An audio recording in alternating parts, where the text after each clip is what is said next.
क्या आपको लगता है कि आपका रिश्ता अब एक निर्णायक मोड़ पर आ पहुंचा है? बहसें, गलतफहमियां और भावनात्मक दूरी दिल को चोट पहुंचाने वाली हो सकती है। लेकिन अगर मैं आपको बताऊं कि समाधान दूसरे व्यक्ति को बदलने में नहीं, बल्कि इस बात में है कि आप खुद के साथ कैसे संवाद करते हैं। बौद्ध धर्म हमें सिखाता है कि आंतरिक शांति और करुणा किसी भी रिश्ते को बदलने की कुंजी हो सकती है। इस स्क्रिप्ट में हम यह जानेंगे कि केवल 3 सरल कदमों के माध्यम से बौद्ध धर्म कैसे आपकी सबसे कठिन लगने वाली परिस्थिति में भी आपके रिश्ते को बचा सकता है। क्या आप तैयार हैं यह जानने के लिए कि मन और दिल की शक्ति किस तरह आपके प्रेम जीवन को हमेशा के लिए बदल सकती है? रिश्ते जीवन के सबसे महत्वपूर्ण पहलुओं में से एक हैं। फिर भी ये कभी-कभी सबसे बड़ी पीड़ा का कारण भी बन सकते हैं। कई लोग महसूस करते हैं कि उनके रिश्ते में संकट चल रहा है, बहसें अधिक बार होने लगी हैं और एक बार जो जुड़ाव था वह धीरे धीरे गायब हो रहा है। लेकिन अगर मैं आपको बताऊं कि बौद्ध धर्म एक प्राचीन आध्यात्मिक अभ्यास आपको केवल 3 कदमों में आपके रिश्ते को बचाने का उपाय दे सकता है। यह स्क्रिप्ट आपको बौद्ध धर्म के मूल सिद्धांतों की गहरी समझ दिलाएगी और यह बताएगी कि इन सिद्धांतों को अपनाकर आप अपने रिश्ते को कैसे बदल सकते हैं। यह अपने साथी को बदलने के बारे में नहीं है, न ही अधिक बहसें जीतने के बारे में है, बल्कि यह एक आंतरिक परिवर्तन है जो आपको शांति, सद्भाव और अपने प्रियजनों के साथ एक नई तरह की जुड़ाव प्रदान करेगा। बौद्ध धर्म हमें सिखाता है कि पीड़ा जीवन का एक अनिवार्य हिस्सा है, लेकिन यह हमें उस पीड़ा से मुक्ति पाने का मार्ग भी दिखाता है। रिश्ते जीवन के किसी भी अन्य पहलू की तरह चुनौतियों और संघर्षों से भरे होते हैं, लेकिन सही साधनों के साथ हम इन चुनौतियों को पार कर सकते हैं और एक ऐसा रिश्ता बना सकते हैं जो आपसी सम्मान, समझ और बिना शर्त प्रेम पर आधारित हो। इस स्क्रिप्ट में हम 3 प्रमुख कदमों की चर्चा करेंगे जो बौद्ध धर्म की शिक्षाओं पर आधारित हैं और जो आपके रिश्ते को बदल सकते हैं। ये 3 कदम हैं: आत्मावलोकन, सेल्फ ऑब्जर्वेशन, करुणा की प्रैक्टिस, प्रैक्टिस ऑफ कंपैशन और ईमानदार संवाद, सिंसियर कम्युनिकेशन।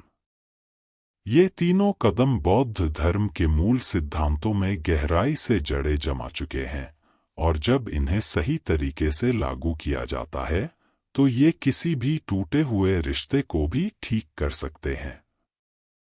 पहला कदम है आत्मावलोकन। बौद्ध धर्म में सबसे महत्वपूर्ण सिद्धांतों में से एक है सावधानीपूर्ण ध्यान या माइंडफुलनेस। सावधानी हमें यह देखने के लिए आमंत्रित करती है कि हम अपने विचारों, भावनाओं और कार्यों को बिना किसी निर्णय के कैसे देख सकते हैं और इस क्षण में जो हम अनुभव कर रहे हैं उसके प्रति पूरी तरह से जागरूक हो सकते हैं। किसी भी रिश्ते के संदर्भ में इसका अर्थ है यह समझने के लिए कुछ पल लेना कि आप अपने साथी के प्रति कैसी प्रतिक्रिया दे रहे हैं। अक्सर हमारे प्रतिक्रियात्मक व्यवहार पुराने विचारों के पैटर्न, पिछले आघातों या असुरक्षाओं से प्रेरित होते हैं। आत्मावलोकन आपको उन पैटर्नों को पहचानने में मदद करता है और जब आप भावनात्मक रूप से त्वरित प्रतिक्रिया देने के बजाय सावधानीपूर्वक अवलोकन करते हैं तो आप एक अधिक संतुलित और करुणामयी प्रतिक्रिया चुन सकते हैं। उदाहरण के तौर पर, जब कोई बहस होती है और दोनों पक्ष यह महसूस करते हैं कि उन्हें अनदेखा किया जा रहा है या उन्हें समझा नहीं जा रहा है, तब आत्मावलोकन आपको यह महसूस करने में मदद कर सकता है कि आपको क्रोध या निराशा से नहीं बल्कि धैर्य और करुणा से प्रतिक्रिया देनी है। यह कदम बेहद महत्वपूर्ण है क्योंकि यह हमें उन स्वचालित तंत्रों को निष्क्रिय करने में मदद करता है जो अक्सर संघर्ष को बढ़ाते हैं, जबकि हमें संघर्ष का समाधान खोजना चाहिए। दूसरा कदम है करुणा की प्रैक्टिस। बौद्ध धर्म में करुणा को सबसे ऊंची गुणों में से एक माना जाता है। करुणा का अर्थ केवल दूसरों के लिए सहानुभूति महसूस करना नहीं है, बल्कि उनके दुख को कम करने की सच्ची इच्छा के साथ गहरी सहानुभूति विकसित करना है। एक रिश्ते के संदर्भ में इसका मतलब है कि अपनी जरूरतों और इच्छाओं से परे जाकर अपने साथी की भावनाओं और अनुभवों को समझना।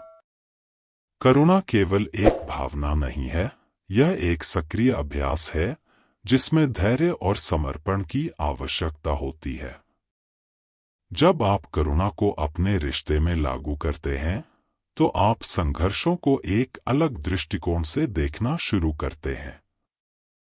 उदाहरण के लिए, जब आपका साथी किसी कठिन दिन के बाद घर आता है और चिड़चिड़ा या दूरस्थ महसूस करता है, तो इसके बजाय कि आप यह महसूस करें कि आपका साथी आपको नजरअंदाज कर रहा है, करुणा आपको यह महसूस करने में मदद करती है कि उनका व्यवहार उनके अपने तनाव और चिंता का परिणाम है। इस समझ के साथ आपकी प्रतिक्रिया बचावात्मक या क्रोधित होने के बजाय करुणामयी हो जाती है। करुणा से आपको यह देखने में मदद मिलती है कि आपके साथी की कठिनाइयां वास्तव में आपके प्रति नहीं है, बल्कि उनकी अपनी आंतरिक संघर्षों का परिणाम है। तीसरा और अंतिम कदम है ईमानदार संवाद। संचार किसी भी रिश्ते की नींव है, लेकिन अक्सर हम जो संप्रेषण करते हैं, वह वास्तव में हम जो महसूस करते हैं या सोचते हैं उसका प्रतिबिंब नहीं होता। बौद्ध धर्म में ईमानदार संवाद, सम्यक वाक्य, राइट स्पीच के सिद्धांत पर आधारित है, जो अष्टांगिक मार्ग, नोबल एटफोल्ड पाथ की 8 प्रथाओं में से एक है। सम्यक वाक्य का मतलब है कि हम ईमानदारी से, कृपालुता से और उस उद्देश्य से बोलते हैं जो विवाद की बजाय सामंजस्य पैदा करे। इसका मतलब यह नहीं है कि आपको अपनी समस्याओं या कठिन भावनाओं के बारे में बात करने से बचना चाहिए, बल्कि यह कि आपको ऐसा एक ऐसे तरीके से करना चाहिए जो आपसी समझ को बढ़ावा दे। ईमानदार संवाद में आपको सबसे पहले अपने आप से यह स्पष्ट करना होता है कि आप वास्तव में क्या महसूस कर रहे हैं, और फिर इसे इस तरीके से व्यक्त करना है जिसे आपका साथी समझ सके और स्वीकार कर सके।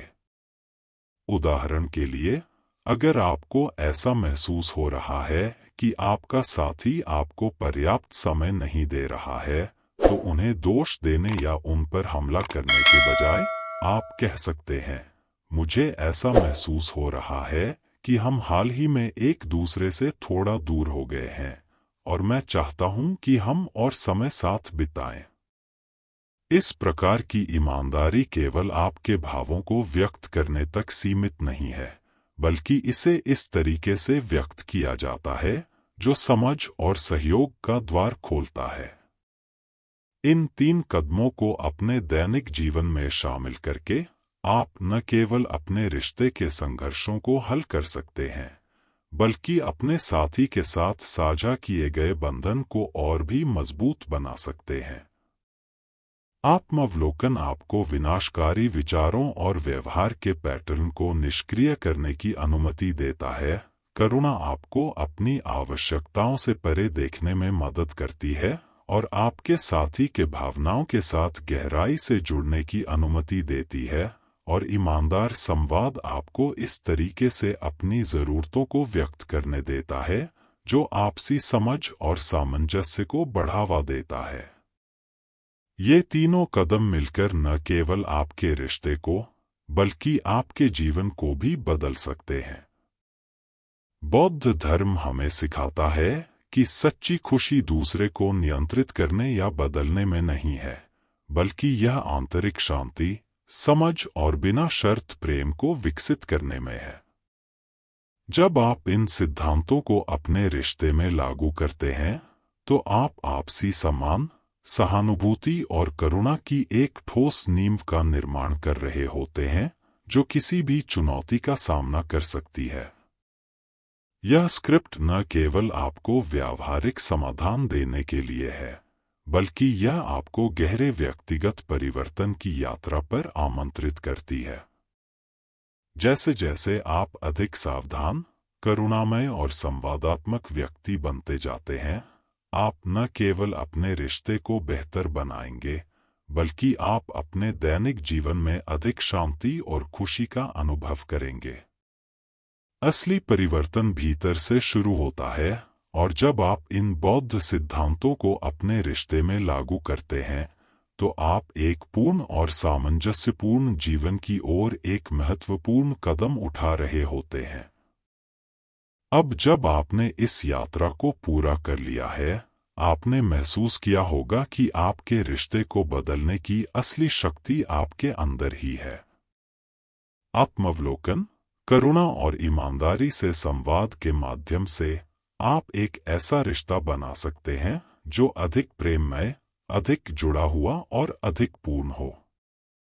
बौद्ध धर्म हमें सिखाता है कि व्यक्तिगत विकास और सच्चा प्रेम कोई मंजिल नहीं है, बल्कि यह एक यात्रा है जिसे हम रोजमर्रा की जिंदगी में अनुभव करते हैं। तो सवाल यह है, क्या आप इस यात्रा को जारी रखने के लिए तैयार हैं? संघर्षों और चुनौतियों को अपनी उन आशाओं के बीच आने मत दीजिए जो आप अपने रिश्ते से सच में चाहते हैं और जिसके आप हकदार हैं। अगर आपने इन शिक्षाओं में मूल्य पाया है और यह जानना चाहते हैं कि बौद्ध धर्म के सिद्धांतों को अपने जीवन के हर पहलू में कैसे लागू किया जा सकता है, तो और अधिक गहराई में जाने का समय आ गया है। अभी सब्सक्राइब करें और हमारे विशेष कंटेंट का हिस्सा बने, जिसमें हम आपको व्यावहारिक उपकरण, निर्देशित ध्यान और साप्ताहिक सुझाव प्रदान करते हैं, ताकि आप अपने रिश्ते को मजबूत कर सकें और अधिक शांति और सामंजस्य के साथ जीवन जी सकें।